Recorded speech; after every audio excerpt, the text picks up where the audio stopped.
నేను యుద్ధం చేస్తున్నా, నేను కత్తిపట్టా, నేను పోరాటం చేస్తున్నా, ప్రాణాలకు తెగించి యుద్ధం చేస్తున్నా అని అంటారు. ఎక్కడ బార్డర్లో ఏమన్నా యుద్ధం చేస్తున్నారా? ఇప్పుడు ఇరాన్ అమెరికా యుద్ధంలో ఏమన్నా పాల్గొంటున్నారా? ఎక్కడ యుద్ధం చేస్తున్నారా? ఎవరితో యుద్ధం చేశారు ఆయన? ఇప్పుడు నేను ధైర్యవంతుడు యుద్ధం రెండో చూస్తాం. ఇప్పుడు జగన్ గారు ధైర్యవంతుడని నేను సోనియా గాంధీని ప్రశ్నించాను 100 సార్లు ఆయన చెప్పలా, ఒకసారి చెప్పాడు వదిలేసినాడు.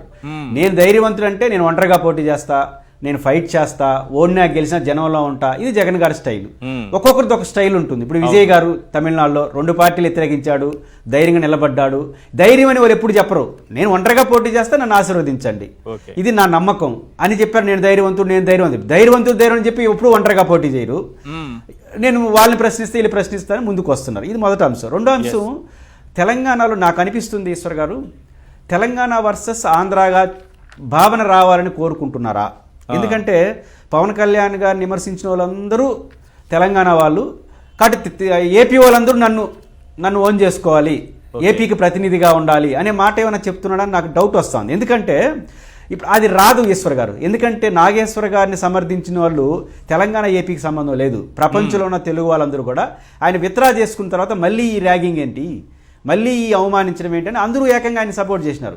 తెలంగాణ ఆంధ్ర అనే ఇక్కడేమి మనకు కుదరదు.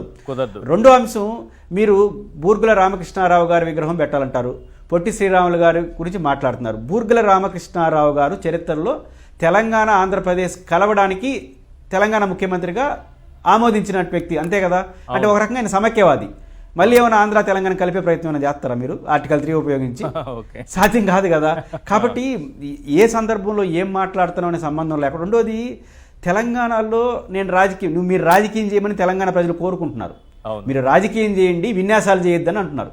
మీరు విన్యాసాలు చేస్తున్నారు. మీరు ఇప్పటివరకు చేసినంత విన్యాసాలు తప్ప రాజకీయం ఎక్కడ చేసినారు? రాజకీయం చేయాలంటే ఈశ్వర్ గారు తెలంగాణ నవనిర్మాణం అంటున్నారు కదా. నవనిర్మాణం అంటే అధికారంలో రావాలి కదా. అధికారులు అంటే కనీసం ప్రకటించండి, రేపటి నుంచి నేను ఇక్కడ రాజకీయ పార్టీగా నా పని నేను చేస్తాను, ప్రజలతో ఉంటాను, గెలుస్తాను, నవనిర్మాణం చేస్తానని చెప్పండి. మళ్ళీ ఇంకో పక్క ఆంధ్రలోనే ముఖ్యమంత్రి కాలేను, తెలంగాణ ఎట్ట అవుతుంది? ఇంకా కాకుండా నవనిర్మాణం ఓడి చేస్తాడు. మీరు అధికారం రాకుండా నవనిర్మాణం ఎందుకు చేయాలి? కేవలం నాగేశ్వర గారు చుట్టూ జరిగినటువంటి సంక్లిష్టతను ప్రశ్నించడానికి, దాన్ని సమాధానం చెప్పుకోవడానికి ఏదేదో పేర్లు చెప్పి మళ్ళీ డిఫెన్స్లో పడిపోయారని నాకు అనిపిస్తుంది. కరెక్ట్, చాలా మంచి పాయింట్ తీసుకొచ్చారు. అసలు పవన్ కళ్యాణ్ గారు ఏ రాజకీయ పార్టీ ఎక్కడి నుంచైనా పోటీ చేయొచ్చు, ఏ రాష్ట్రంలోనైనా అడుగు పెట్టచ్చు. ఈ దేశంలో తెలంగాణ కూడా ఒక భాగమే కాబట్టి ఎక్కడైనా ఎవరైనా ఏమైనా చేయొచ్చు అంటారు. అంటే ఒక రాజకీయ పార్టీకి, ఒక రాజకీయ నాయకుడికి ఎటువంటి వెసులుబాటు ఉంటుందో ఈ భారతదేశంలో ఒక రాజకీయ విశ్లేషకుడి కూడా అలాంటి వెసులుబాటే ఉంటుంది.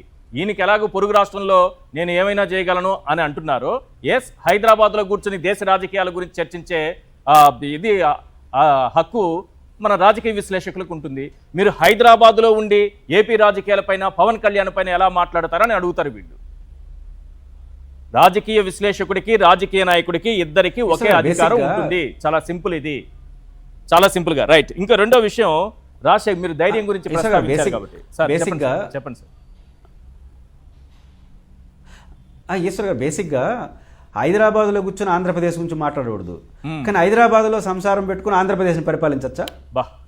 హైదరాబాద్లో మనం ఇల్లు పెట్టుకోవచ్చు, ఆంధ్రప్రదేశ్ని పరిపాలించవచ్చు. హైదరాబాద్లో కూర్చొని ఆంధ్రప్రదేశ్ గురించి మాట్లాడకూడదు. ఆంధ్రప్రదేశ్లో జరిగే అరెస్టులపైన హైదరాబాద్లో నిరసన తెలియజేయచ్చు. అప్పుడు చేయలేదా? ప్రపంచం తెలుగు వాళ్ళంతా చేసినప్పుడు ఇది ఎందుకు చేయకూడదు? అంటే మీరు ప్రాంతీయతత్వం రాదేశ్వర్ గారు, చాలా మంది అమాయకంగా ఉన్నారు. ప్రాంతీయతత్వం రాదు. తెలంగాణలో ఎట్లా సమర్థించారు, ఆంధ్రప్రదేశ్లో జగన్ గారు ఓపెన్గా సమర్థించారు. నాగేశ్వర్ గారిని విమర్శించడాన్ని, నాగేశ్వర దాడిని నేరుగా ప్రశ్నించాడు. సగం సమాజం ప్రశ్నిస్తూ ఉంది. కాబట్టి ఇది ఆంధ్ర తెలంగాణ సమస్య రాదు, పవన్ కళ్యాణ్ గారు ఇతర సమస్యగా మారుతుంది. రైట్.